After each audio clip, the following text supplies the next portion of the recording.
Ô Marcos, já já eu vou te apresentar com mais... Tem um currículo maravilhoso, jardineiro, bombeiro, né? Vai falar de coisas para nós, epistemologia. Eu fui lá na USP outro dia e falaram essa palavra epistemológica umas 50 vezes, gente. E eu vou perguntar depois para ele em linguagem de dia de semana, como diz o Guimarães Rosa, para explicar melhor, porque eu fui no dicionário e também não entendi, né? É uma brincadeira, tá? Poxa vida, umas palavras tudo esquisitas, mas é isso, vamos atrás. Os dicionários têm muita coisa boa para nós aprender, né? E nós somos, né? A palavra é tudo, ele vai falar muito disso. Mas antes a gente tem uma apresentação bonita do nosso querido, mais que querido, nosso poeta paraibano, que a gente encontrou na Praça do Campo Limpo, e foi amor para as muitas vistas, sabe? É isso aí. Queria uma salva de palmas, nosso querido Djalma Pereira. Uou! Ele é lá de Pilões, da Paraíba, rapaz. Uhul! Dá um abraço aqui.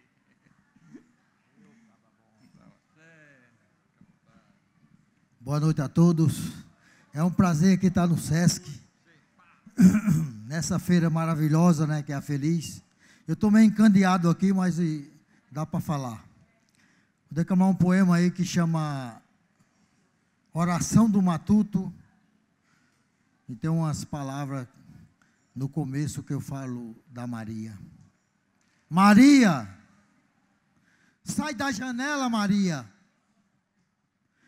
Desvira a gamela que o porco quer comer. Maria, cadê as pitombas que eu tirei do pé? Cadê as graviolas que eu colhi para amadurecer? Maria, pega a cuia de coité, que eu já vou buscar água na cacimba de bebê. Maria foi na safra de manga, ainda sem amadurecer. Os meus olhos esturricaram de chorar por este amor. A espera foi tão grande que a saudade se cansou. Saiu montada a cavalo e nem para trás ela olhou. Foi um dia e um mês e um ano se passou. A dor que em mim era noite e o dia nunca chegou. Meu coração virou pedra de tão duro enlajeirou. Eu quero ser um lajeiro e não se abrir mais para nada. Mas quando armo a minha rede, vejo logo ela sentada. E pode ser qualquer hora, pela manhã, de madrugada. É uma lembrança malvada que ficou para judiar. Mas bem maior do que ela, está lá no céu a me olhar. Eu vou pedir para Ele que venha me ajudar. Deus Senhor do Universo, peça a sua proteção. Nesse momento que eu estou sem forças no coração, me faça esquecer aquela que um dia jurou voltar. E por toda essa espera, eu fui me sacrificar. Pensando só na matéria, então me deixei levar. Mas agora eu quero de novo sonhar. A fé está comigo, eu preciso lhe encontrar. Eu sei que a tua luz queimará esta ambição, que fez transformar em pedra o meu mole coração. Maria, vem me ver, Maria, vem me ver. Obrigado, Sarau.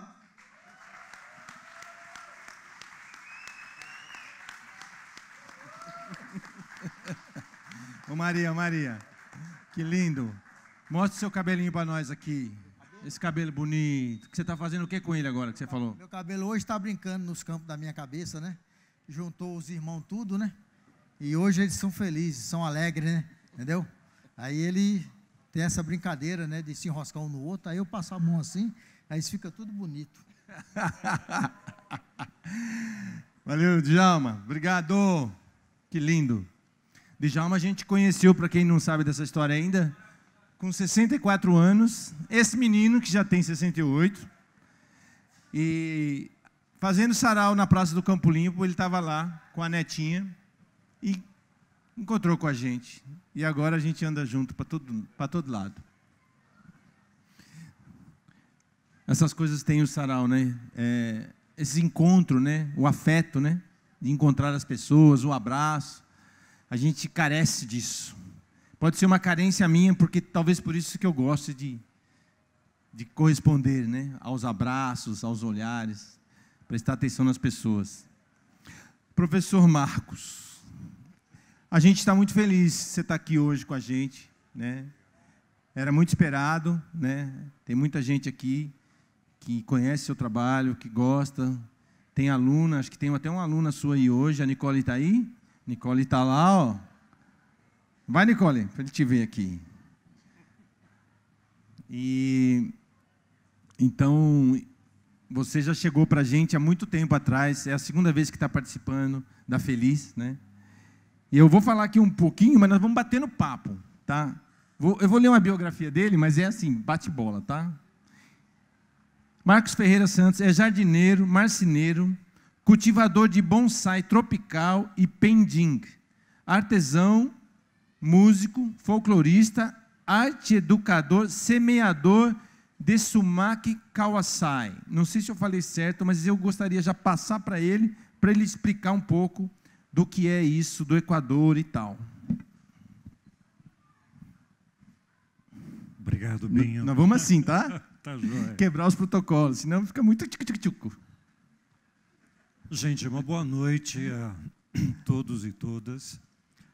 Para mim é uma alegria enorme. Eu estou, né, para ser bem óbvio, bastante feliz de estar na Feliz de novo.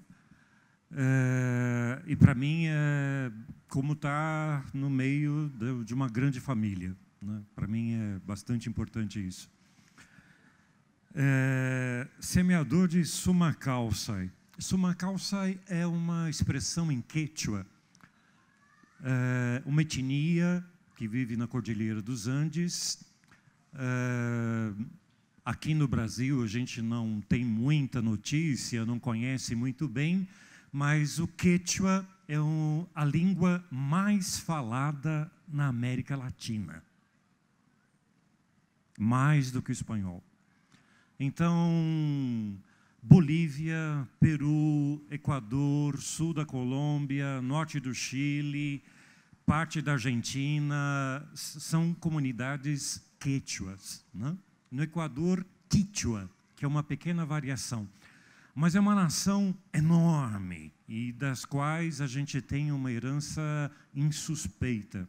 Depois eu falo um pouco mais sobre isso. Mas algo extremamente interessante para a gente saber.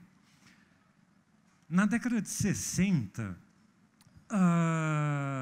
o movimento indígena, no Equador em especial, conseguiu fazer uma decisão bastante difícil, bastante contraditória, bastante polêmica, mas que eu acho que a gente poderia aprender muito. Nos anos 60, o movimento indígena equatoriano disse o seguinte: olha, meus caros brancos, isso que vocês chamam de escola pode ser muito interessante para vocês, mas para a gente não. E o movimento indígena resolveu tocar a sua própria formação do seu modo tradicional, do seu modo quechua. É importante saber o que o branco pensa, é importante saber o que é que a sociedade branca do entorno quer. Sim, é importante, mas para defender os nossos interesses, para formar o nosso povo, os nossos jovens, as nossas crianças, muito obrigado. Mas essa escola do Estado nós não queremos. E a partir daquele momento, nos anos 60, eles começaram a experiência de formação no seu sentido quechua, autóctono, indígena. 50 anos depois, o movimento indígena derrubou 3 presidentes no Equador e conseguiu colocar, em 2008, este princípio, que é quechua, na Constituição do Equador, na Carta Maior do país, que é o Summa Causai, que quer dizer em quechua, viver em plenitude, viver bem, viver com a diferença. E é a partir daí, desta Constituição de 2008, que o Equador passa a ser, na América Latina e talvez no mundo, o primeiro Estado a se reconhecer como Estado plurinacional. São 24 etnias que compõem o Estado. Um Estado plurinacional e intercultural. Portanto, todas as pessoas no Equador, desde a Constituição de 2008, pelo princípio do Summa Causai, têm que aprender, no mínimo, uma das línguas das etnias. Pelo menos uma. Aprender a sua própria língua me parece extremamente importante. E além disso, né, tem uma série de outros princípios ligados ao Summa Causai, que não é uma invenção, é um princípio que já existe na América Latina há 2000 anos, ou mais. Né? Então, me parece algo extremamente importante de a gente entender como é que isso tem funcionado no Equador e depois na Bolívia também, né, com o Sumac Camanha, em Aymara, nesta recuperação do que é a nossa matriz, do que é a nossa origem e não o pensamento ocidental branco, machocêntrico, adultocêntrico, oligárquico, latifundiário, patriarcal, excludente, homofóbico e aí por diante, que é o modo ocidental de ser, né? As nossas matrizes, a partir dessa experiência, me parece extremamente importante. E a direita está subindo pelas paredes no Equador desde 2008, tentando reverter a Constituição de 2008. Essa onda, né, direitista, conservadora, ela tem sido extremamente feroz, não só na América Latina, mas no mundo todo. E eu, como tenho acompanhado de perto essas evoluções no Equador e o movimento indígena lá, vivo dizendo, a gente tem que defender com unhas e dentes esta Constituição e tentar aprender na América Latina toda o que é a gente tentar entender quais são as nossas matrizes de pensamento e alma. E isso é bastante ácido, mas na escola do Estado, na escola do mercado, da iniciativa privada, não me parece que seja o caminho mais correto. Não me parece que seja o caminho mais correto, porque é justamente nessa escola que a gente aprende a esquecer as nossas origens. Todo mundo sabe quem é o iluminismo, todo mundo sabe quem são os jesuítas, todo mundo sabe qual é a história do velho continente, mas quem sabe de Santos Atahualpa? Quem sabe de Ângelo Cretan? Quem sabe de Bartolomeu de las Casas? Quem sabe de Zumbi dos Palmares? Quem sabe de Dandara? Isso está no currículo?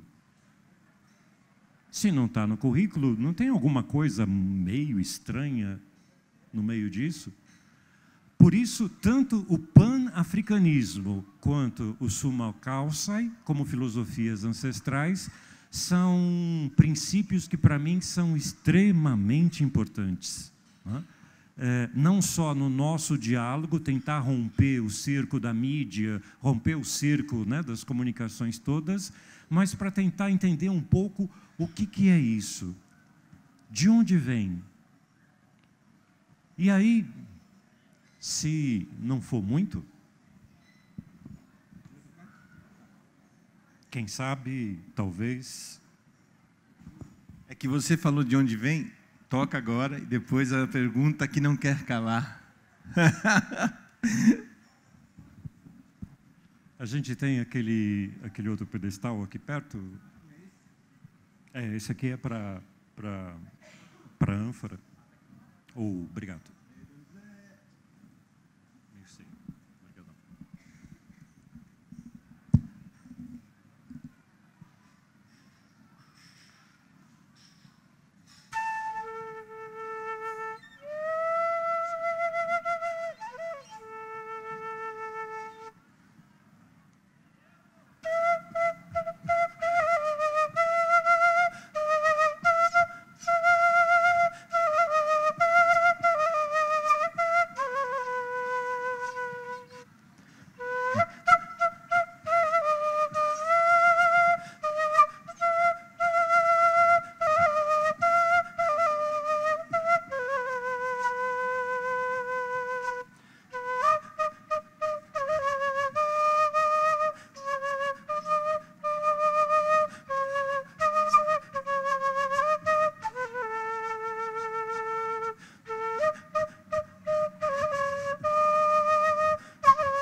Você me quer forte e eu não sou forte mais. Sou o fim da raça, o velho o que já foi. Chamo pela lua de prata para me salvar. Rezo pelos deuses da mata para me matar. Você me quer belo e eu não sou belo mais. Me cortaram o corpo a faca sem terminar. Você me quer justo e eu não sou justo mais. Promessas de sol já não queimam meu coração. Que tragédia é essa que cai sobre todos nós? Que tragédia é essa que cai sobre todos nós? Lara, lara, re, re, la, re, re, la, re, re. La, ra, ra, la, ra, le, re, la, re, re, la, re, re.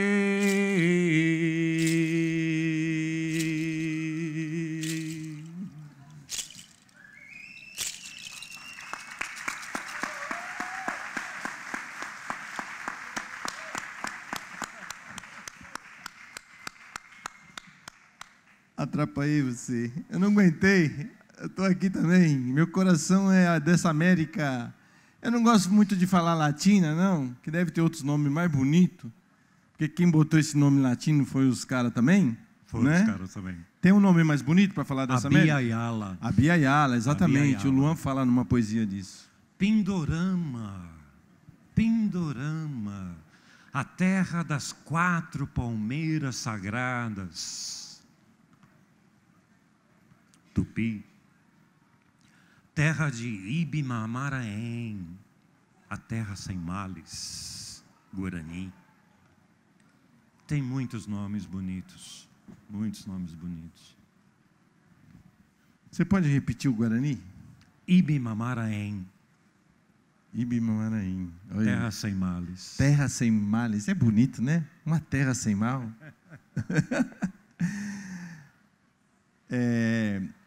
A gente, em 2007, eu, mas Serginho Poeta e outras pessoas, sonhamos de sair andando pela América Latina para atravessar, chegar até o outro lado no Chile.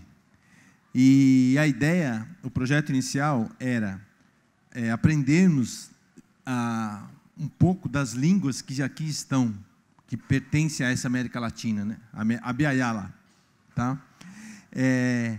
E aí eu fui atrás do Guarani, que era o princípio, passar pelo... Além de estar aqui, aqui em São Paulo, temos 4 ou 5 aldeias, né? Acho que a maior é a Tenondeporã, em Parelheiros, tem a Crucutu, Calipeti agora, e o pessoal do Jaraguá, de Guarani, né? E aí a ideia é sair andando. E nós fomos até Curitiba, passamos por quilombos, aldeias, levamos um mês para chegar, fazendo sarau de cidade em cidade, se chamou Expedição Dom de Miras, caminhada cultural pela América Latina. E a ideia é justamente essa, de nós termos esse conhecimento, essas noções da língua, né? Porque a partir das línguas, porque é um outro universo, um outro modo de ver o mundo, a gente aprende muita coisa. Só esse nome, Terra Sem Males, já te remete a muita coisa, ao que nós estamos vivendo hoje, e aí você vem com o nome Terra Sem Males, né? Então, eu queria só ilustrar que nós sonhamos isso, e depois era aprender Aymara, Quechua e outras coisas mais. Então eu vou aproveitar e falar um poema rapidinho, que foi inspirado nessa caminhada, alguns amigos já conhecem, eu sei que o dia é dele, gente, mas é que é um bate e volta. Conversa vai, conversos vem. Como era só uma parte da América Latina, que a ideia desse poema, ele está em construção e construir depois Equador, Colômbia, Venezuela e tal. Por enquanto entrou só o Brapauruchiar, que eu chamo Brasil, Paraguai, Uruguai, Argentina e Chile. Brapauruchiar. Ir e ir. Quero ver onde essa América se desmorena e se constrói. Onde se desnegra, onde se desmestiça e se desmistifica. Onde se andina e se desanda. Quero ver onde o samba é Gardel, onde o tango é Noel, onde a fala é o silêncio dos pampas. A cordilheira, a mantiqueira, onde o ferro é o cobre, onde Itabira é Temuco, onde Neruda é Drummond. Onde o Guarani é oficial, onde o Murumbi é La Bombonera, onde o Chile é Allende, onde nenhum Salvador é Pinochet. Quero ver onde o Paraguai venceu, onde Alfonsina se entregou, onde o Brasil se Argentina mais, onde o Uruguai é mais galeano, e onde eu sou mais ou menos brasileiro, mais ou menos brasileiro. Quero ver, quero ver.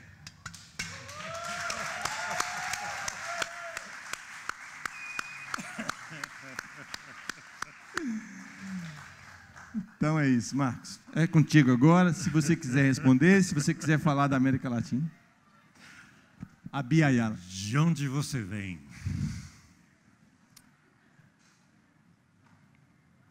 Eu acho que não tem coisa que toca mais o coração da gente do que o som, e o som mais orgânico.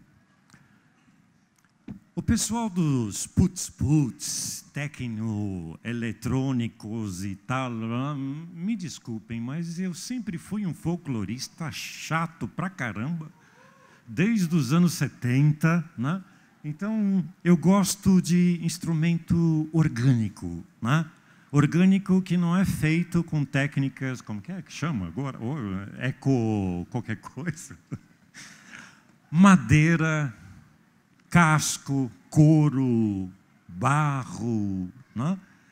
Porque isso dialoga com uma memória nossa que está aqui atrás. O que a gente costuma chamar de arqueomemória.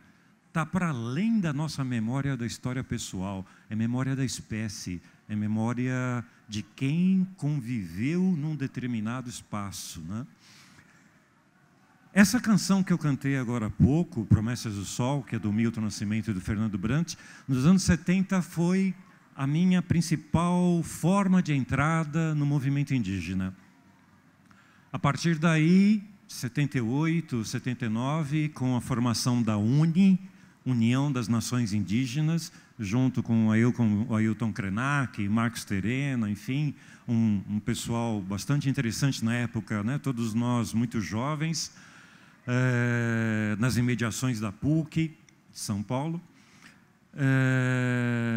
porque várias lideranças estavam sendo assassinadas, né? Inclusive o meu mestre primeiro, que era o Ângelo Cretan. Líder Caigangue, norte do Paraná, na aldeia de Mangueirinha. O Ângelo Cretan, uma semana antes de ser assassinado pelas empresas, né, madeireiras do Paraná, o Ângelo, numa manhã bastante fria na aldeia, a gente com uma roda de chimarrão, todo mundo muito preocupado com o que estava para acontecer, porque era a crônica de uma morte anunciada. O Ângelo Cretan, daquele jeito extremamente mestre, né? A gente chamaria zen, né? Para mim é mestre indígena, né? Guarani, Caigangue, esse é o nosso zen. O povo do caminho do sonho. Ele disse assim: vocês estão preocupados à toa, a gente um dia morre, imortalidade não existe. E aí ele parou um pouquinho, olhou para a gente com aquela voz serena e disse assim: imortalidade, se é que existe, ela está nos olhos dos nossos filhos, de barriga ou não. Porque a palavra alma é mais forte do que a morte. Eu nunca mais esqueci isso. Imortalidade, se é que existe, ela está nos olhos dos nossos filhos, de barriga ou não, porque a palavra alma é mais forte do que a morte. E eu tenho plena certeza de que o Ângelo Cretan, quando disse aquilo naquela manhã, em 1979, em Mangueirinha, no norte do Paraná, ele tinha toda a razão do mundo. 40 anos depois, estou eu aqui dizendo das palavras dele. Ele está presente. Não só ele, mas o povo Caigangue está presente. O povo Guarani está presente. Respira nas nossas veias, transpira no nosso suor. A gente é que não reconhece. Quando eu me pergunto, de onde você vem?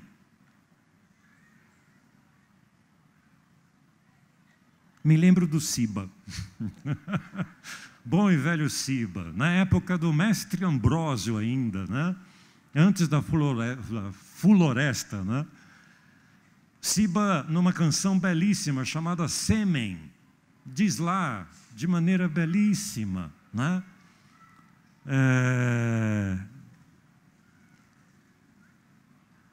A roleta dos genes nunca erra.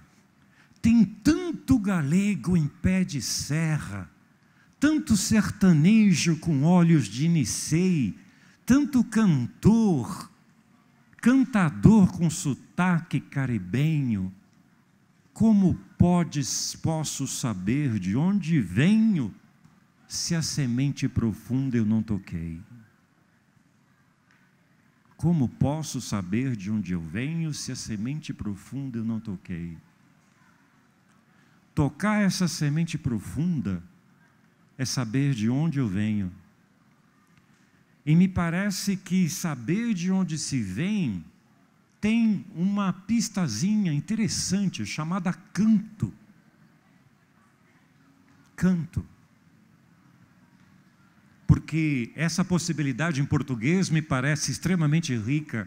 No meu canto, eu tenho o meu canto, o meu lugar, o meu rincão, a minha querência, a minha sertania, o meu pago, o meu lugar de nascimento, o grupo a que eu pertenço, a comunidade em que eu nasci, tudo isso me acompanha o meu canto.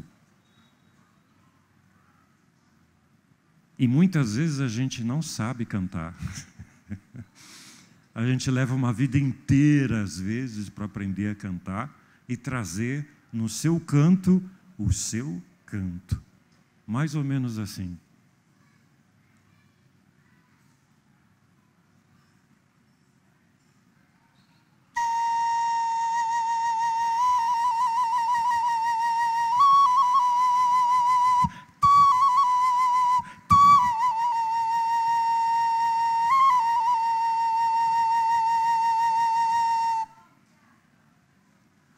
El hombre tierra fue, vasija, párpado del barro trémulo, fue forma de la arcilla, fue cántaro caribe, piedra chicha, copa imperial o sílice araucano. Tierno y sangriento fue, pero la empuñadura de su arma de cristal humedecido, las iniciales de la tierra estaban escritas. Nadie pudo recordarlas después. El viento las olvidó, el idioma del agua fue enterrado, las claves se perdieron o se inundaron de silencio o sangre.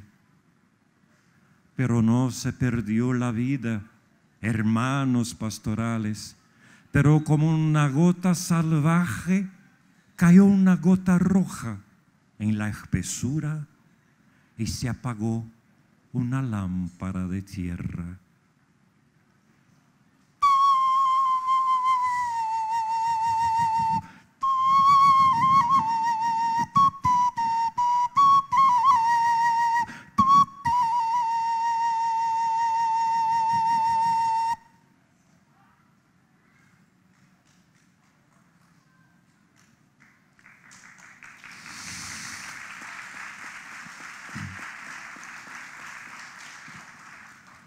Pablo Neruda, canto general, canto geral.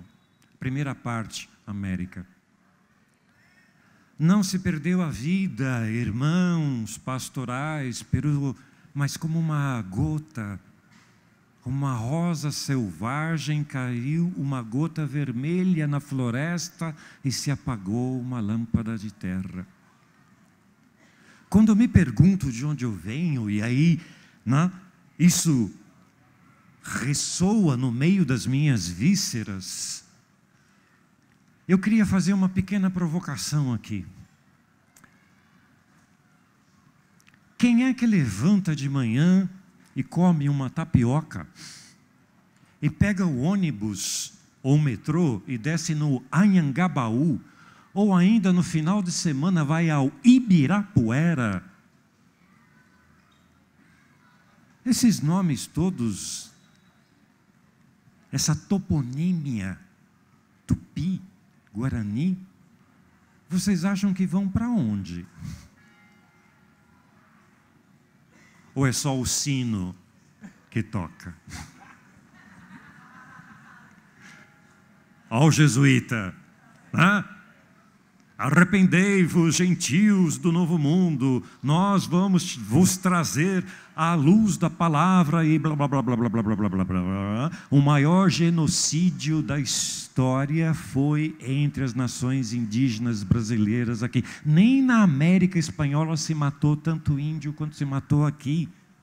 Mais de 1000 povos, quando, né, tiraram o cobertor Paraíba de cima da gente, Sabe? O cobertor Paraíba, quando se descobriu, né?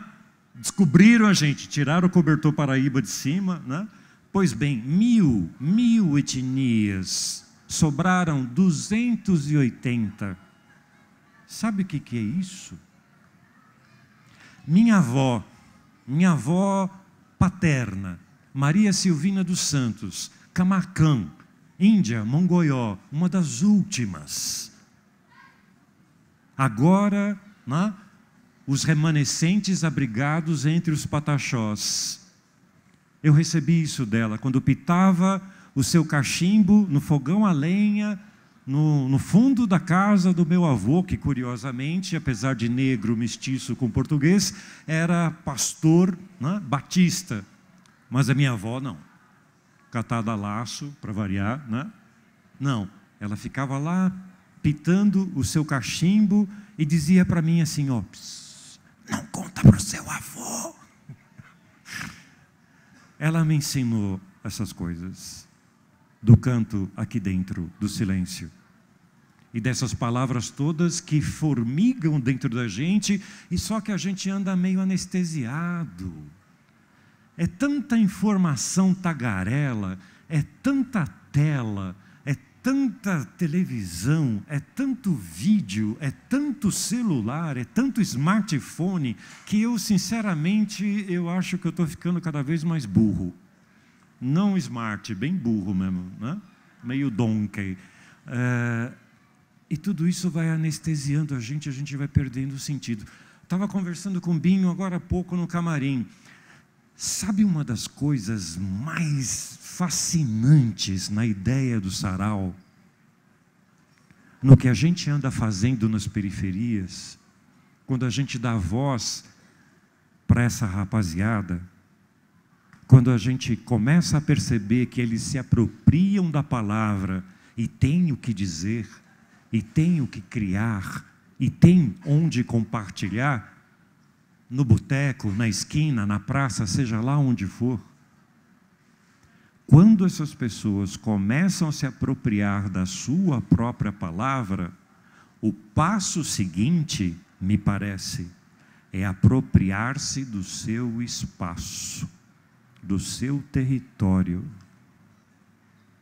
Quando o meu canto começa a ficar mais forte, eu me aproprio do meu canto. E apropriar-se do seu canto é apropriar-se do seu território. Não é mais o Estado que vai dizer o que a gente tem que fazer ou não, mas seremos nós mesmos que teremos nas mãos o destino da nossa própria organização. E isso começa de uma maneira extremamente bela, num ingênuo sarau. Aí a gente começa a descobrir de onde vem. Obrigado, Marcos. Vamos continuar mais umas na biografia aqui, né? Então eu parei no Summa Calçai, então, Panafricanismo e Filosofia Ancestrais. Um teimoso menino de escola pública que nela nada aprendeu e se aventurou em outras paragens. Assim costumo definir a trajetória de quem saiu cedo do abrigo do Mar de Santos e começou a trabalhar também cedo como aprendiz de torneiro mecânico na região operária do ABC Paulista aos 9 anos de idade.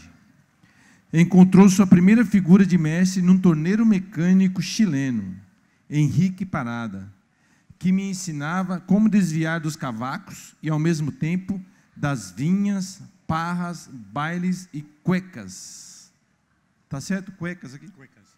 Não é Pablo Neruda, Inti Limani, Vitor Hara, Violeta Parra, poesia e ditadura militar num Chile destroçado e de onde havia fugido.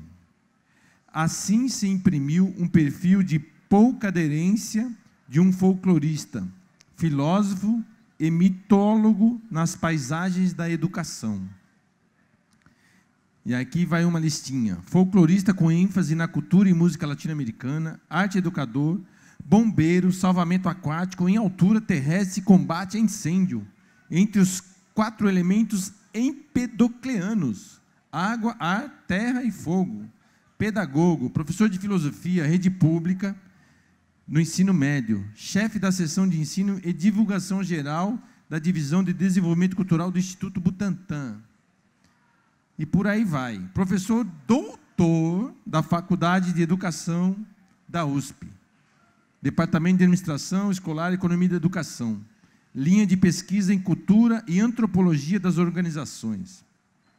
Professor livre docente em Cultura e Educação, Faculdade de Educação, desde 2004 até o presente. Professor visitante de mito-hermenêutica, outra palavra que a gente vai...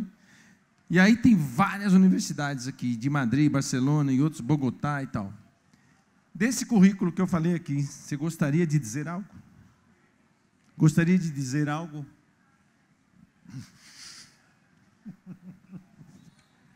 Depois nós vamos passar para as perguntas do povo, né?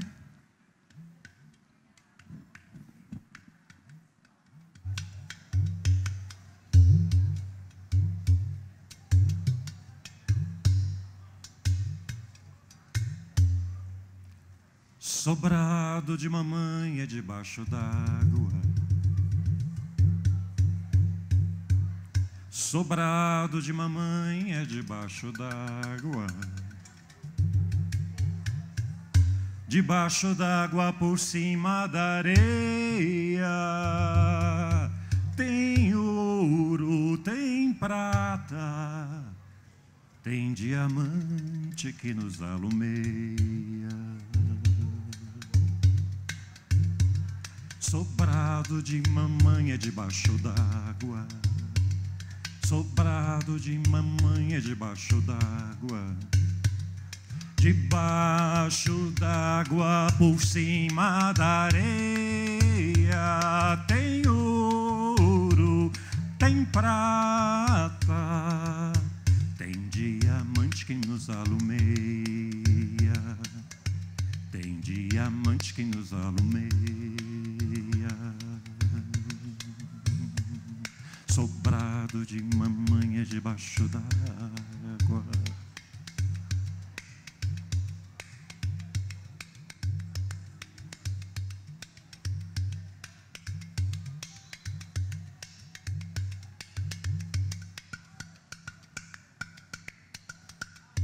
Se eu ficar reclamando, eu não vou a lugar nenhum. Se eu ficar choramingando, não vou a lugar nenhum. Se eu ficar choramingando, não vou a lugar nenhum. Antes eu gritasse, antes eu sorrisse, antes eu gritasse, chamando por Ogum, Ogum, Ogum. Antes eu gritasse, antes eu chorasse, antes eu gritasse, chamando por Ogum, Ogum, Ogum, Ogum, Ogum. Batacori Ogunye, Batacori Ogunye, Batacori Ogunye, Batacori Ogunye. Sobrado de mamãe é debaixo d'água. Sobrado de mamãe é debaixo d'água.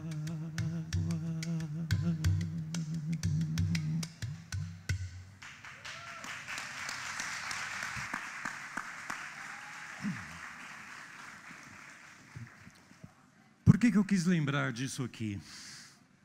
Sobrado de mamãe é debaixo d'água. Na nossa sociedade patriarcal, oligárquica, da Casa Grande, atualizada naquela bosta de paulista que existe ali, ali é a Casa Grande nova. Para quem não sabe, eu apresento. A Casa Grande está ali, naquela maldita avenida. Desde a minha época de office boy, no final de 70, nunca gostei de pisar ali. Centro Econômico de São Paulo. Não é chique falar assim? Está ali. Toda a matriz, toda a justificativa da exclusão social, da desigualdade, da opressão, da violência, está expresso naqueles prédios narcísicos construídos um de frente para o outro, e está ali. A casa grande atualizada está lá. Só que a estrutura patriarcal, que, poxa vida, né? Alguns de nós, infelizmente, Binho, ainda traz isso dentro da gente. Sabe? Macho, né? Chega em casa, dá porrada, né? Para disciplinar a mulher e assim por diante. É uma nhaca, é uma nhaca. Me lembro do Jaime Cubeiro, um mestre, né? Anarquista, ali no Centro Social, no Brás, que dizia assim: o ideal libertário não é algo que a gente imagina lá longe para ser realizado. Não! É algo que você tem que fazer no duro do dia a dia, no cotidiano. Se você acredita nisso, você tem que ser isso. Se você quer igualdade, quer respeito, você tem que fazer isso no seu dia a dia. Essa é a tarefa. A revolução não começa ao meio-dia na Praça da Sé, não. A revolução começa aqui dentro. E por isso é tão difícil. Expurgar esse senhor patriarcal de dentro da gente é difícil. É bem difícil. Mas esse senhor patriarcal precisa dessa casa grande. Mamãe Oxum, todas as nossas raízes não precisa da casa grande. Por isso, o sobrado de mamãe é debaixo d'água. Debaixo d'água, por cima da areia. Tem ouro, tem prata, tem diamante que nos alumeia. É essa dimensão extremamente ancestral da nossa materialidade, da nossa estrutura anímica, da nossa estrutura de alma, é que a gente precisa lembrar. Só que para isso, às vezes, a gente precisa de um Ogum, sabe? Ogunhê. Para poder enfrentar o dia a dia. E não é enfrentar o dia a dia contra o outro, não, é enfrentar o dia a dia aqui dentro, nessa sombra que habita a gente. É aqui que eu preciso do ferreiro. No mundo iorubá, a gente acaba esquecendo, porque aqui no Brasil ficou muito o culto de Ogum como o guerreiro da espada e tal, mas Ogum, ele é filho de Maua e Lissa, que são os dois que vão ensinar a humanidade a agricultura. E para ele poder ensinar a agricultura, é que ele tem que fazer os instrumentos de ferro, o arado, o machado, né? A foice e assim por diante. Ele é, portanto, agricultor, antes de qualquer coisa. E é curioso que quando a gente faz aquele sincretismo, né, com o mundo católico, enfim, que acaba virando São Jorge, muito cristão esquece que o tal de São Jorge, na verdade, George, vem do grego ge, que quer dizer terra, orgos, em grego, é trabalhar. Portanto, Georgos era agricultor antes de se tornar soldado. Por isso que quando ele combate o tal do dragão na lua, sabe? Aquilo não é um combate. Desculpa. Aquilo é um coito. A lança de São Jorge fecundando a terra, que é Delfina, em grego, útero, terra. E curiosamente, que vai dar em dragão, no latim. Draco. Vem de Delfina, que é útero. Portanto, aquilo não é uma batalha, é um coito. Ali está Ogum, fecundando a terra, colocando a semente lá nos ínferos, lá nas profundezas, para poder transformar em algo novo, que frutifique. Por isso que o trabalho dentro da gente é tão difícil. Não é fácil. Nunca foi. Aliás, né, se fosse fácil, a gente não estava aqui. Só por isso que eu lembrei dos 2 pontos. Marcos, acho que a gente pode começar a passar para o povo, né, para a gente poder fazer as perguntas, né? Você falou da Avenida Paulista, né? Engraçado porque quando você vem de cá assim, sobe, subiu a Paulista, pá, à esquerda está lá. Quem que está à esquerda? A hora que você entrou na Paulista. Os jesuítas. Colégio São Luís. Depois a Fiesp lá com 1313. É toda simbologia maçônica, um monte de coisa aí. A pirâmide truncada. Então tem muitas simbologias na Avenida Paulista, né? Os números. Como eu sempre falo, Marcos, que nós estamos governados há muito tempo pelos símbolos, números e cores. E eles estão presentes em tudo. A gente tem que começar a prestar atenção nessas coisas, porque o nosso inconsciente, ele vai... A hora que você toma consciência, essas coisas vão perdendo a força para quem está nos dominando, né? Então, é importante se ligar e começar a prestar atenção nesses símbolos que estão em todas as partes. Agora vamos passar, então, para a Suzy está aí. Alguém gostaria de fazer uma pergunta para o professor Marcos? É uma honra estar aqui com você hoje. Ó. Ih! Alguém? Ninguém? O Marquinhos está formulando uma ali, ó. Fabiana Teixeira. Obrigada. Eu ia pegar o microfone dele. Obrigada. Bem, boa noite. Boa noite, professor Marcos. Boa noite, Fabi. É uma honra encontrar você aqui, porque eu ouvi essa história, né, de Ogum, do Cavaleiro, de São Jorge, uma vez, essa versão dita por você.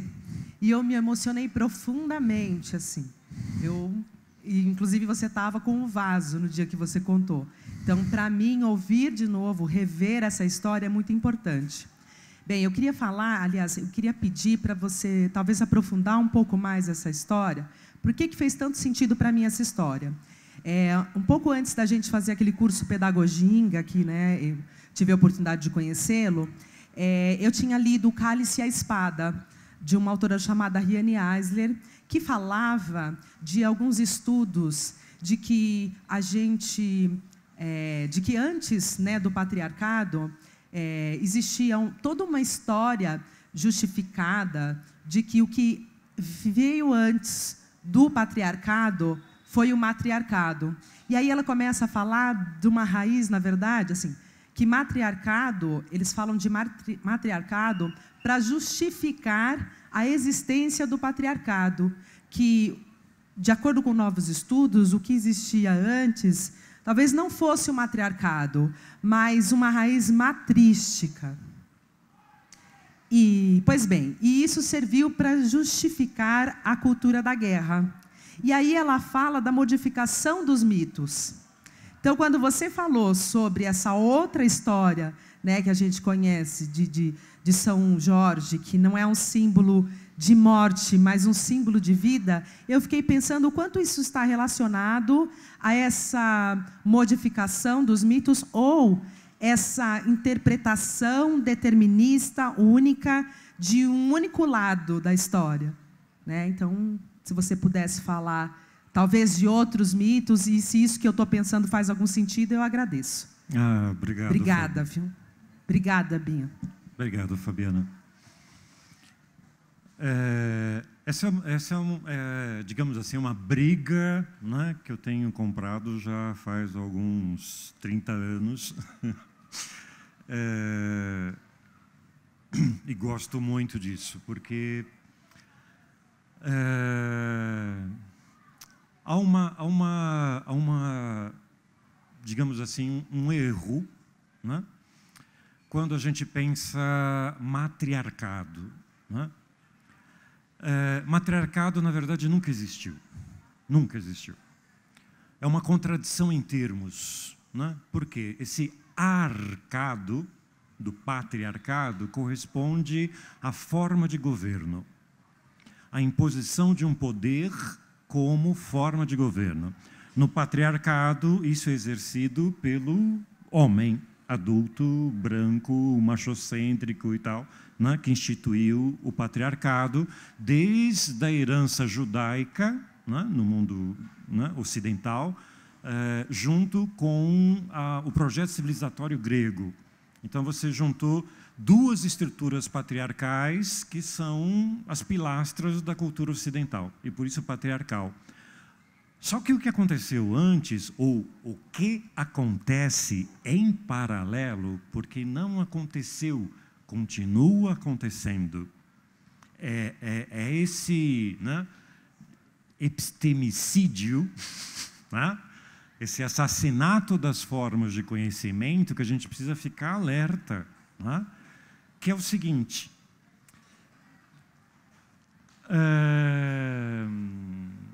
O Homo sapiens tem mais ou menos de 25 a 30 mil anos. Né? O homem só foi se dar conta da sua participação na reprodução humana há muito pouco tempo. Isso é a era cristã. Foi quando começou a se descobrir os primeiros preservativos feitos com bexiga de cabra entre pastores no Médio Oriente. Isso tem 2.000 e poucos anos, né? 2.500 anos a princípio. Contra 25, 30 mil anos de história humana em que a mulher sempre foi a detentora dos poderes da vida e da morte. O homem não sabia da sua participação nisso. É muito recente, né? Isso, o que a gente acabou descobrindo como participação. Portanto, a mulher, sem que ele soubesse, de repente engravidava, tinha essa forma de lua na barriga e dava vida, dava luz. Só que, lembra Rita Lee? Mulher é bicho esquisito, todo mês sangra. Para o homem ancestral, esse sangramento, essa participação com o sangue menstrual equivale à morte. Ela morre todo mês, só que ela não morre. Ela renasce todo mês. Então, para essa mentalidade, né, ancestral, a mulher sempre foi a potência dessas duas forças, da vida e da morte, nas suas mãos. Não é outro motivo de a gente ter tantas deidades femininas nesses últimos 30 mil anos. Só que acontece um problema aí no meio, né? Frente a esse poder, essa potência feminina, matrística, né? A gente, e alguns outros pesquisadores, sobretudo no País Basco, a gente chama de matrial, né? Que seria o correlato do matrístico, enfim, porque o matriarcado ele não tem sentido, né? Porque esta potência faz com que a mulher não exerça o poder, mas a sua potência. E aí o que acontece? Né? Num determinado momento, na constituição das cidades-estados, né? Isso por volta de uns 3.000 anos atrás, mais ou menos, 3, 4.000 anos atrás, o homem faz como uma oposição a essa potência feminina a sua forma de poder, que é absolutamente abstrato, que é baseado na convenção, na lei, no regulamento, na doutrina, e aí a gente tem a formação do Estado. Então eu poderia dizer de maneira antropológica que a formação do Estado é a resposta masculina patriarcal frente à potência feminina. Daí vem a misoginia que a gente assiste desde o início da era cristã. Daí vem o feminicídio que tem acompanhado a história do Ocidente desde o assassinato de Hipátia em Alexandria. Para quem não sabe, Hipátia, uma das melhores matemáticas astrônomas que a gente já teve na Alexandria, foi uma das últimas filósofas que se tem notícia, porque ela foi trucidada, ela foi esquartejada por uma horda de cristãos que acusavam ela de ser bruxa. E é a partir do assassinato de Hipátia em Alexandria que começa a perseguição, a caça às bruxas na história de todo o Ocidente. Não é à toa que esta instituição do patriarcado acompanha o assassinato das mulheres, essa misoginia que a gente assiste até hoje. Sabe por que tudo isso? Porque o homem tem medo de mulher. Tem medo, morre de medo, se caga nas calças, frente ao poder, à potência que isso tem. Só que em vez de amar essa potência, ele quer fazer frente, como todo guerreiro idiota, besta, herói, metido a galã, né? Bombadão no fitness, né? E aí por diante. O que é Mariene? O que é isso que tem acontecido? Se não reflexo dessa cultura patriarcal, agonizante, que a gente assiste. Agora, por que eu estava falando, né, que isso existe? Está aqui entre a gente. Vai para um quilombola, vai para uma aldeia indígena, vai para qualquer comunidade na periferia. Quem é que organiza a vida dentro da comunidade, senão a mãe, a avó, a tia, a irmã mais velha? Tira essa mulher desse núcleo familiar e o que acontece? Ele desmorona. Isso continua. Em qualquer comunidade tradicional, é esta estrutura que funciona. Só que o poder patriarcal frente a essa potência feminina usa dos seus recursos absolutamente violentos de exclusão, de discriminação, de assassinato para fazer calar esta potência. Enquanto a gente não enxergar como é que esses mecanismos atuam dentro da gente no dia a dia. Outra perguntinha para provocar. Quem pode me dizer aqui o nome de uma rodovia que tem nome de mulher?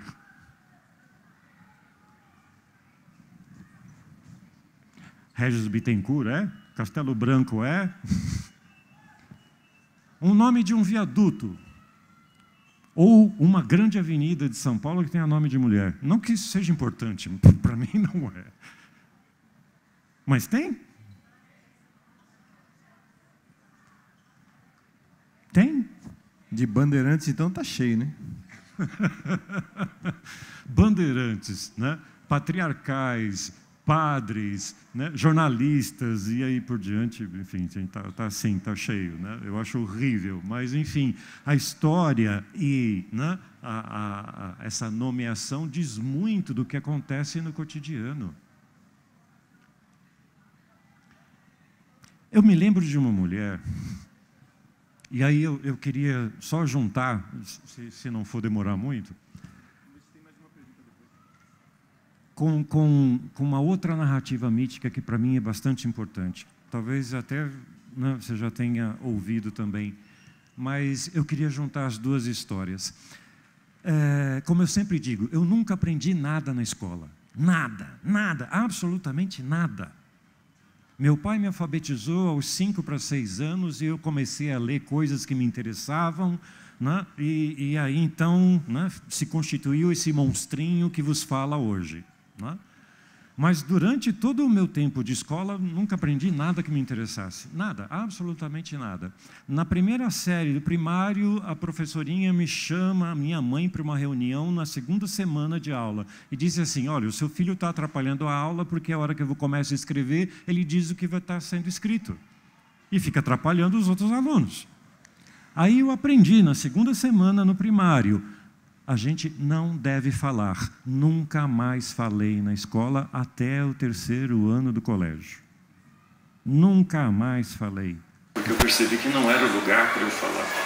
E fui aprender o que me interessava fora, com exceção da dona Ileusa na 4ª série. Na 4ª série, eu já trabalhava como aprendiz de torneiro mecânico, porque naquela época a gente era aprendiz, né? Com 9 anos, não era exploração de trabalho infantil. Eu estou bem, muito obrigado, não tenho problema psíquico a respeito disso, né? Enfim, né? Teve uma iniciação forte com o Henrique Parada, que era esse chileno. Mas enfim, a dona Ileusa falava de uma maneira belíssima aquelas coisas de ciência, e aí ela tinha aqueles olhos azuis belíssimos, enfim, aquele complexo de piano, de 9 anos. Né? Absolutamente normal. E aí eu, como um bom amante, como diz o Roland Barthes, todo ser que ama, né, é um ser que presenteia e espera. Espera, espera, espera. Está em fragmentos de um discurso amoroso. Pois bem, fui lá comprar um presente para a dona Ileusa. E, na minha santa inocência, na época, comprei um livro didático de ciências. Imagine, né, o constrangimento dela na hora que ela abriu o pacotinho, enfim. Mas ela não falou nada. Me deu um beijo no rosto, agradeceu, né, mas não falou nada. No dia seguinte, dona Ileusa chega na hora do intervalo, né, do recreio, lá quando as crianças, né, se, né, chocam contra as paredes, enfim, né, porque é um saco ficar dentro da sala de aula. Né? Chega o intervalo, né, se esparramam para tudo quanto é lado. Aí ela me chamou na mesa, o coraçãozinho dispara, enfim, e aí cheguei perto dela e ela também não falou nada. Ela me retornou com esse gesto que eu acho maravilhoso, sabe? Assim, e entregou o pacotinho. Eu abri o pacote. Era uma caixa de lápis de cor Faber-Castell, 36 cores.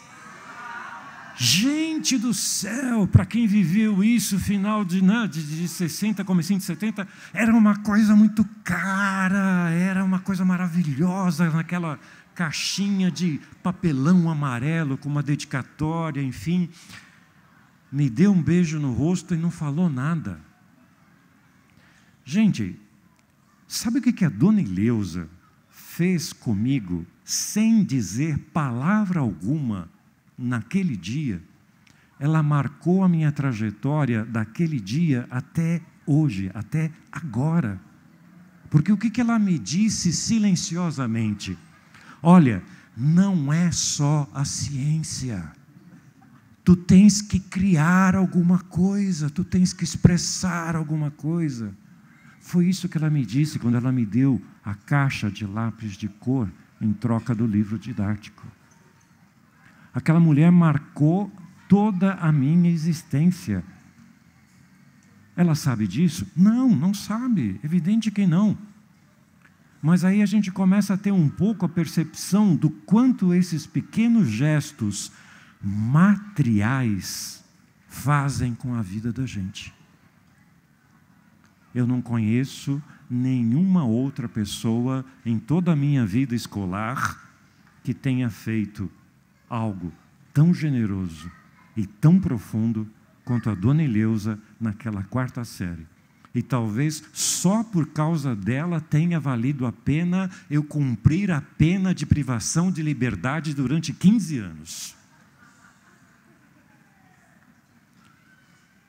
O que é ficar dentro da escola 4 horas, ainda mais esse pessoal falando de educação em tempo integral, 8 horas, é privação de liberdade, é pena. Sabe o que é isso? E aí depois o pessoal reclama de problemas de indisciplina, de não sei o que, blá, blá, blá. E a gente não percebe o que está fazendo. Isso não é nosso. Isso é ocidental, militar. Mas isso eu queria amarrar com a origem dos griots, porque a dona Ileusa para mim foi um griot. Ou melhor, uma griola, como eu costumo dizer. Há muito, muito tempo atrás, quando os homens saudavam as árvores, havia um rapaz na África, isso entre os Bambara, hoje Mali. que teve um sonho esquisito. Ele sonhou com uma série de coisas que mexeu com ele, e quando ele acordou, ele começou a falar uma língua meio estranha, cheio de imagens, cheio de flores, e aí as pessoas começaram a achar aquilo muito esquisito. Como assim? O rapaz levanta assim num dia e está falando essas coisas que ninguém entende e tal. E a aldeia, muito ressabiada, achou que aquilo não estava muito certo. Aquilo parecia meio louco, parecia meio, né, meio arriscoso. Né? E aí, então, os mais velhos se juntaram e resolveram acabar com aquilo antes que contagiasse mais gente. E resolveram sacrificar o rapaz. E aí, enfim, chegou no dia lá, sacrificaram o rapaz, mataram ele, e aí então enterraram. E aí todo mundo esqueceu, né? Aquela coisa esquisita, aquelas monte de palavras estranhas. O tempo passou e veio uma ventania forte, uma ventania que foi assim, levando, né, areia, terra, para tudo quanto é lugar, aqueles, né, redemoinhos, e aí os esporos do que tinha sido o rapaz foram levados pelo vento, e levou longe, e chegou até no mar. Chegou no mar, caiu por cima da água. E aí veio um peixinho, extremamente desavisado, né, e glup, comeu os esporos do que era o rapaz. E aí tinha um pescador ali perto, morrendo de fome, enfim, né, querendo levar comida para casa e tal, também desavisado, e conseguiu pescar aquele peixe. Aí não teve dúvidas, né? Tirou escama, eviscerou, cortou, temperou com, né, um pouquinho de limão e tal. E aí, como estava com muita fome, já botou ali no meio das pedras, aqueceu, tostou e glup, comeu o peixe. De repente, o pescador começou a falar uma língua estranha, cheio de imagens, cheio de flores. E aí a vila de pescadores começou a achar aquilo muito esquisito. Poxa, mas o camarada estava tão bem e agora está falando essas coisas que ninguém entende, que tudo esquisito. Não é? E aí os mais velhos dentro da vila de pescadores resolveram se juntar e, não, talvez isso seja meio perigoso, isso talvez possa pegar, se alastrar, eu acho que é melhor, né, dar um fim no pescador. Ele é muito legal, mas, enfim, está estranho. E aí, então, resolveram também sacrificar o pescador, e aí o pescador foi assassinado, foi sacrificado. Só que nessa vila de pescadores, em vez, né, de enterrar, ele foi cremado, né, porque era hábito entre esses pescadores cremar, enfim, jogar cinzas no mar. E aí, então, ele foi executado, e aí, quando está sendo cremado, aquela fumaça, né, com o seu corpo sendo queimado, foi sendo levado pelo vento também, e foi longe, foi lá no meio da savana, quando, de repente, no meio da savana, no meio da floresta, tinha um caçador. E o caçador estava ali na espreita para pegar um antílope, sabe quando você se prepara para dar aquele golpe final, e aí você dá aquela fungada assim, caprichada, né, para acertar o antílope, e aí a hora que ele deu aquela fungada, ele, nossa, respirou o que eram as cinzas daquele pescador. E aí, de repente, ele começou a ter umas mirações assim, e aí ele começou a pensar e ver um monte de imagens, um monte de flores, e aí ele foi correndo para a aldeia para contar para as pessoas, né? Ele estava tão contente com aquelas coisas que ele estava vendo, só que no meio do caminho, de repente, ele tromba com um baobá enorme, belíssimo, né? Primo da nossa barriguda, né? Paineira, né? Pseudobombax, né? Que acumula água no tronco. A nossa paineira, a nossa barriguda é prima, né? Do baobá. Pois bem, quando ele olha no baobá, tem um instrumento no pé do baobá, uma corá. É uma cabaça enorme, né, cortada no meio, feito caixa de ressonância, 21 cordas estiradas num braço bem comprido, e você dedilha, tem um som maravilhoso a corá. Né? Mas ele não sabia o que era aquilo. Quando ele viu e ouviu o vento tangendo as cordas, ficou maravilhado com aquele instrumento e queria saber o que era, de quem que era aquilo, quando, de repente, surge um espírito. disfarçado de homem, né, para não assustar o rapaz, enfim, estava disfarçado. E aí vai andando por ali, e aí o rapaz diz assim, o caçador, diz, escuta, você sabe de quem que é esse instrumento? O que que é isso? Tem um som maravilhoso. Aí o espírito, disfarçado de homem, diz para ele, eu sei, é uma corá. Corá? Uma corá. E de quem que é? É minha. Nossa, como é que eu faço para aprender a tocar isso? Porque tem um som belíssimo e tal. Aí o espírito, né, disfarçado de homem, faz aquela cara de difícil, né, assim, né, aquela cara de conteúdo, estadão, assim, né, enfim. Eu posso ensinar você, sim, mas tem uma condição. Sempre tem uma condição. Né? Sempre.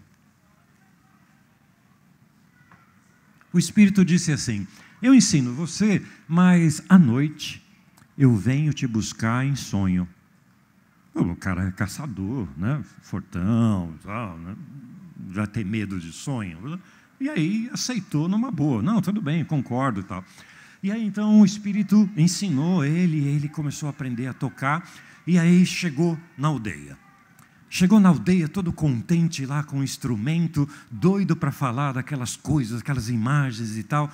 E aí a hora que ele começa a tocar, ele começa a cantar daquelas imagens e aquelas flores e tudo mais, todo mundo achou esquisito aquilo. Como assim, né? Só que, de repente, as pessoas não sabiam muito bem explicar porquê, mas aquilo que ele falava, que era tão estranho, com a música, chegava no coração e dava um alívio. Algumas pessoas ficavam contentes, outras ficavam tristes, lembravam do ser amado, lembravam de outras coisas, ficavam emocionadas, e aquilo, né, como diz o Fernando Pessoa, a beleza é o nome que a gente dá para o agrado que as coisas fazem na gente, né? E estava todo mundo embevecido com aquilo, sem saber explicar porquê, mas fazia tão bem. E aí, então, a aldeia resolveu não sacrificar o caçador. E daquele momento em diante, começam todos os griots. Porque cada um deles tem o seu instrumento para dizer das velhas histórias aprendidas com o seu próprio canto. À noite, vem o Espírito e leva o griot para a terra dos ancestrais. E lá na terra dos ancestrais, lá no Orum, ele vai aprender as velhas, novas canções para trazer para a sua comunidade. O grande problema é saber onde é que a gente está no meio dessa iniciação. Se a gente está prestes a ser executado porque ainda não encontrou o seu instrumento. E aí, um abraço. A comunidade é cruel.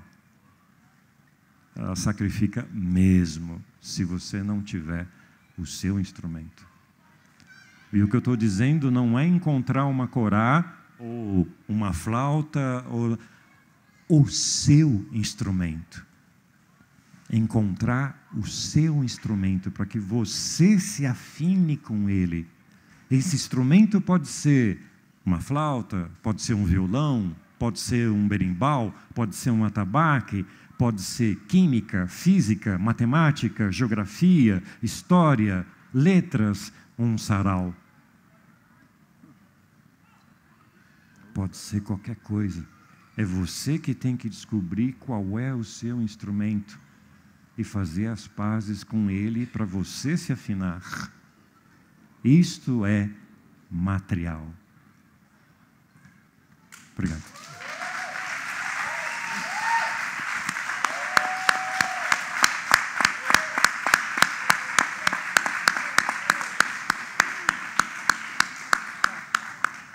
Uma pergunta aqui. Ótimo. Depois tem mais música, hein? Boa noite. Boa noite. Meu nome é Guilherme e eu venho da região do Vale do Ribeira. Acredito que você deva conhecer. Muito conhecida pela riqueza do bananal, né? Mas também ter as tradições quilombolas e ainda aldeias indígenas bem vivas, nossas culturas tradicionais. E recentemente eu li num livro chamado O que é Educação, e eu não lembro o nome do autor, mas é aquele Primeiros Passos, da editora Brasiliense. E tem uma fala lá que Brandão. eu achei muito... Carlos Rodrigues Brandão. Isso. Eu achei muito da hora que ele fala sobre... Um cacique dá uma fala, acho que foi, você falou... Eu cheguei na hora que você estava falando sobre a educação do indígena e a educação do Estado, né? E que o Estado, como forma de... vamos dizer assim, forma de tentar ser amigo, disse para o cacique se queria mandar um dos seus curumins ou dos seus jovens guerreiros para estudar na cidade. E uma fala do cacique, ele diz assim, com todo respeito, ele responde a carta, com todo respeito, mas eu não vou mandar um dos meus jovens, porque quando o seu jovem da cidade vem à minha tribo, ele sai daqui homem. Né? Ele sai daqui, ele aprende a caçar, ele aprende a limpar a caça, ele aprende a fazer artesanato, então ele volta. Agora, quando o jovem da tribo sai para ir para a sua cidade, ele deixa de ser guerreiro, porque ele perde tudo que ele poderia ensinar aqui. Então, ele não vou mandar, né, o meu jovem para aprender essa educação burra que vocês ensinam. Dentro disso, eu queria fazer uma pergunta, porque muito que eu ouvi, eu fui numa palestra do Daniel Munduruku, e eu gostei muito que ele disse assim, sobre uns preconceitos que ele sofreu através da faculdade. Eu queria que você desse uma visão geral para todos aqui. O indígena, quando ele sai da sua tribo para estudar, isso já estou falando do século passado para o século XXI, que já é a minha geração, ele deixa de ser um indígena, ele perde sua tradição, né, ele perde a sua cultura por estudar numa universidade do Estado que é totalmente branca, que é totalmente grega, né? Eu até fiz um parafraseando que tem aquele presente de grega, cavalo de Troia, do Racionais. Eu falo que presente de grego é academia e escola. Então, eu queria que você respondesse um pouco se perde realmente se perde a sua raiz, se perde a sua cultura, porque eu acredito que não. Né? Acho que até é bom, porque eu vi muitos exemplos lá no Vale do Ribeira que saíram para estudar e voltaram para trabalhar para exercer a sua função na tribo. Muito obrigado. Obrigado, Guilherme. Obrigado. Eu queria só juntar mais alguma pergunta para a gente fazer um pacote aí. Quem é que quer perguntar? A Pilar quer perguntar. Ju, vamos tentar ser mais breves na pergunta, por favor. Eu vou entrar aqui nesse gancho da educação. Você trouxe ali um trechinho da música do Milton, né? Que é para ser forte, justo e belo, né? E pensando na escola, em que isso é muito exigido, né? Dentro de uma lógica extremamente eurocêntrica, em um momento em que a gente supervaloriza a racionalidade, de um nível de tecnicismo, né? E anula o corpo e as reverberações sonoras das trajetórias indígenas e negras. Eu queria que você trouxesse para nós uma reflexão sobre essa dicotomização mesmo, né? Essa separação do corpo e da mente na escola, e o que isso pode reverberar, né, para retomadas das nossas trajetórias. Legal. Última pergunta aqui com a Pilar. Salve, professor. Salve. Boa noite. Que bom te ver. Eva, eu não vou fazer uma pergunta, vou aproveitar um momento para fazer um registro, né? Que você contou do presente da professora, e você me deu um presente há muito tempo atrás, né? Quando eu ainda era da ralé, vamos dizer assim, vendia ocas lá, com aquela necessidade. Vendia ocas. Era uma loucura, aquela época da minha vida. E você me convidou para frequentar suas aulas lá no Lab Arte. E aí eu me sinto uma universitária, porque eu estudei na USP, que eu estudei com o professor Marcos. E como você contou a história do griot, a aula que mais me marcou, que até hoje, sempre que eu vou fazer os meus trabalhos com dança africana, essas coisas todas, para os meus ancestrais, foi uma aula que uma senhora deu, não vou lembrar o nome dela agora, sobre arquitetura, a cidade bonita, essas coisas, esqueci o nome agora. E ela falou das casinhas do povo do Mali, né? Que eles vivem nas montanhas ali. Isso. Naquelas casinhas. E aí aquilo ficou no meu coração. Tem muitos anos, né? Mas eu nunca esqueço. Então, eu te agradecer essa caixa de lápis de cor que você me deu. E para eu fazer a minha música, para eu fazer as minhas ideias, para eu fazer as minhas coisas. E de lá para cá, se eu tenho uma boa escrita na poesia, as suas aulas são uma dessas colaboradoras aí. E muito obrigado por existir, obrigada Feliz, obrigado ao Ser Superior, né? Para pôr as pessoas lindas como você, como o Binho, como todo esse povo na vida da gente. Muito obrigada. Salve, salve. Valeu pela... Marcos, nós temos mais 10 minutos somente. 10 só? Dava para ficar aqui... Né? 10 minutos, né, Arthur? Mais 10 minutos, né? Então, dava para ficar aqui ainda. Né? Então, vê o que você consegue responder com a música, enfim. Koi changare, koi changare, koi changare, koi changare, koi changare, koi changare, koi changare, koi changare. Koi changare, koi changare, koi changare, koi changare, koi changare, koi changare, ipa. Koi changare, koi changare, koi changare, koi changare, koi changare, koi changare.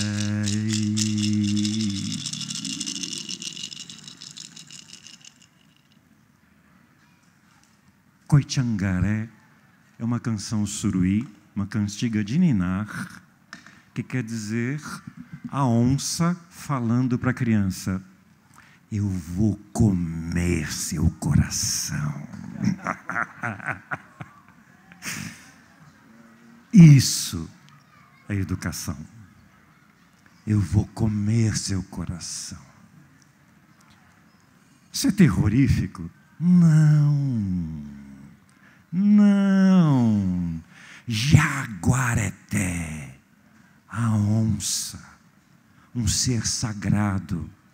Se Jaguareté comer meu coração, eu vou ter a potência de Jaguareté. Serei um com Jaguareté, com a onça.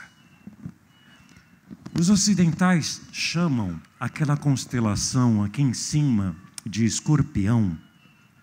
Sabe que tem um rabinho assim, né? E tem as pinças, né? A gente que habituou a enxergar estrela que nem grego, esquece, né, da nossa arqueoastronomia. Aquela constelação se chama Jaguareté, é uma onça prestes a comer o coração da gente, enquanto as Pleiades estão do outro lado. Pleiade é Chelsea, a mãe das lágrimas, mãe da chuva. Quando o Jaguareté está no alto, é tempo de seca. Quando o Jaguareté se esconde e chega a Chelsea, as Pleiades, é tempo da cheia, é tempo das águas. Eu aprendo a ler aquilo que a gente chama de natureza. Sabe qual é um problema grande do ocidental? É que ele acostumou a pensar a natureza como cenário, paisagem, né? Eu vou passear na natureza, né? Aí vai lá para o shopping, lá na grama artificial, lá com umas, né? Aquelas coisas, né? De como é que chama? Estética de buffet infantil, né? O ocidental costuma pensar a natureza assim. As nações indígenas e as comunidades tradicionais, né? Eu digo, do extremo oriente até aqui, a natureza não está fora, gente. A natureza está aqui. Eu sou parte da natureza. Quando a gente consegue enxergar na constelação o tempo, quando eu consigo ver no tronco de uma árvore os líquens que se formam e, portanto, sei onde sopra o vento, eu estou lendo. Eu estou, como diria Manuel de Barros, né, num poema belíssimo, que eu não vou falar ele inteiro porque a gente tem pouco tempo, mas no finalzinho ele diz assim: meu mundo é pequeno, Senhor. Né? Aqui, quando o sol enrubesce um pouco, os besouros pensam que estão no incêndio. Quando um rio começa, um peixe, ele me coisa, ele me rã, ele me árvore. De tarde, um velho tocará a sua flauta para inverter os ocasos. Quando a gente pensa assim, sabe esse substantivo, esse verbo universal, que o Matuto conhece bem, chamado coisa. A gente coisa as coisas, a gente se coisa e assim por diante. Quando um rio começa um peixe, eu inverto a lógica aristotélica.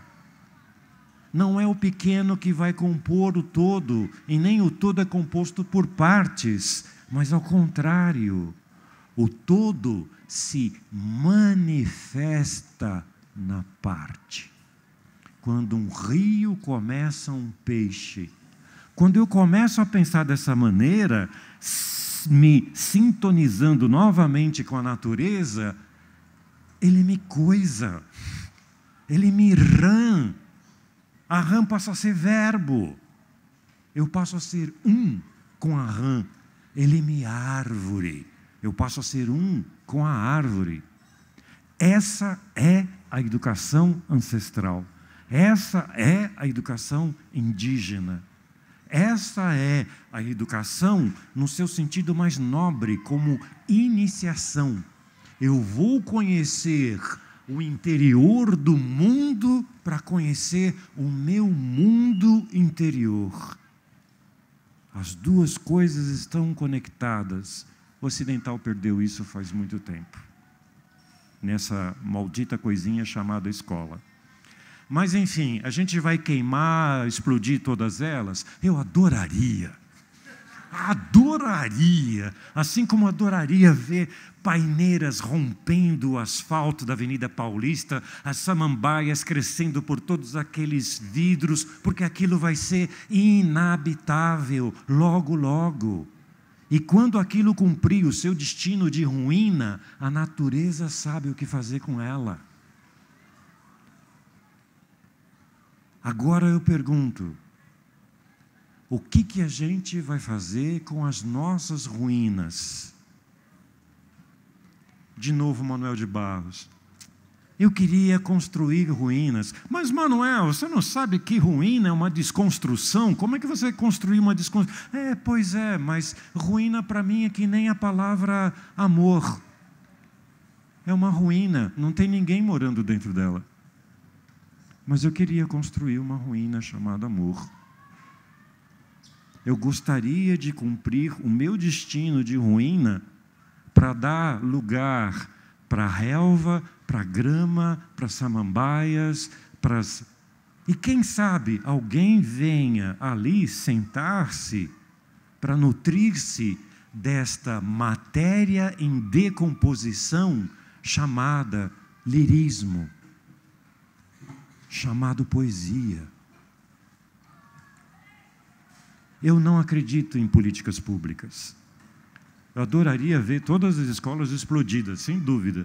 Mas eu acredito em poéticas públicas, que é quando a gente se apropria do espaço e faz dele algo importante para a gente. No âmbito dessas poéticas públicas, que é o que a gente está fazendo aqui, nesse exato momento, é que o novo pode surgir. Então, para quem tiver dentro daquele presídio chamado escola, se esgoelando para tentar fazer alguma coisa diferente, faça, porque é justamente nessas frestas, nessas gretas, que as gramíneas nascem. A escola está abandonada. Ah, que bom que ela está abandonada. Porque no meio do cimento abandonado vai crescendo um monte de grama, vai nascendo paineira, vai nascendo jambolão, vai nascendo...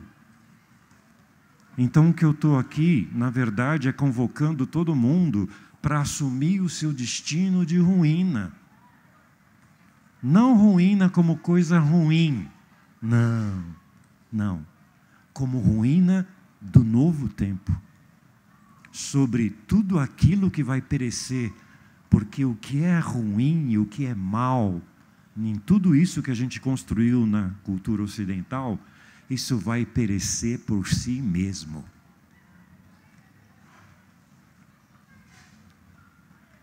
Quando Daniel Munduruku, né, fala dos seus preconceitos e tudo mais, enfim, eu espero não estar na lista disso, porque o Daniel foi meu aluno. Adoro o Daniel. E tem uma coisa que eu gosto muito no que o Daniel menciona. Isso está num livrinho dele chamado Banquete dos Deuses. Quando ele diz assim, o professor, né, dialogando com a tradição indígena, talvez seja um confessor de sonhos. A gente professa sonhos. É o que a gente pode fazer.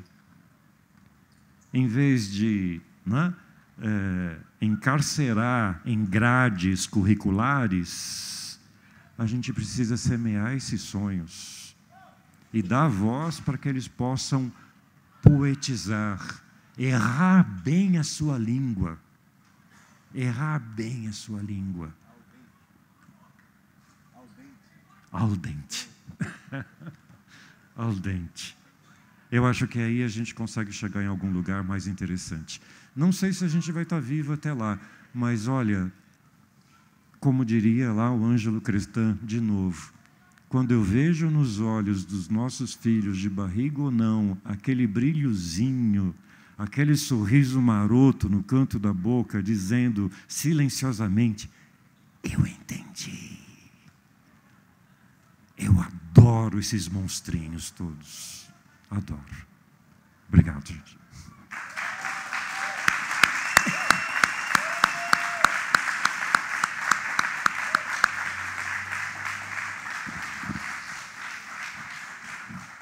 Você não sabe, mas eu fui visitar o Manuel de Barros. Foi visitar? O Manuel de Barros. Ah, que bom. Em 2003, eu peguei carona e fui embora visitar o poeta. E isso inspirou muito em caminhadas. Essa viagem foi muito significativa para mim. E foi uma gestação. Foi uma epopeia para chegar lá. Mandei uma cartinha para o Manuel. Já contei essa história aqui no Sesc uma vez. Mas você não sabia do Manuel, né? Não sabia. E quando o motorista, o Paco, me deixou na estrada, ele falou, daqui para cá o caminhão não pode entrar, que eu fui de carona. Daqui você vai. E o Manuel fala das coisas pequenas, então, se eu pudesse, poderia encerrar com um poema que eu fiz quando eu voltei. Porque eu cheguei impregnado de Manuel de Barros, eu fui ouvindo, eu fui lendo. Cheguei lá, o Manuel falava, falava para a dona Estela, né, que eu almocei com ele e tudo. Fala, quem está falando? Aí está falando do França. Ele está lembrando de tudo, né? Porque eu cheguei impregnado mesmo, né? E eu falei de um monte de coisa, ainda conheci de lambuja Bernardo da Mata. Bernardo? O Bernardo. Ele estava vivo ainda. Bernardo é quase árvore. É quase árvore. Os passarinhos vêm e pousam nele.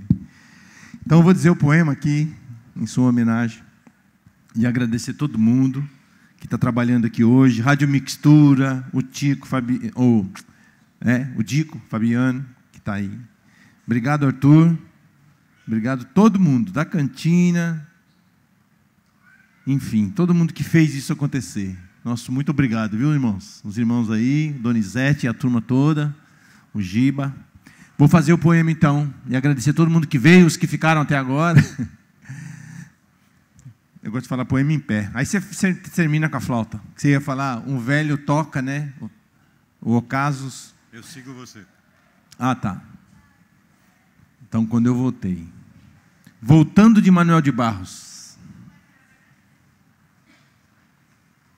Até onde eu quero ir com minha incompletude? Até a meia-noite de um rio? Até quando um homem aguenta de não morrer? Em mim, o silêncio faz a festa. Sou cheio de dentros.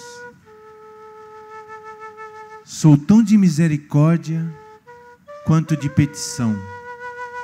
E de eu ser assim, tão ermo, me destaco da paisagem. E dá gosto de haver-se estado gente um dia. Você podia ser uma formiguinha, um elefante. E dá gosto de haver-se estado gente um dia.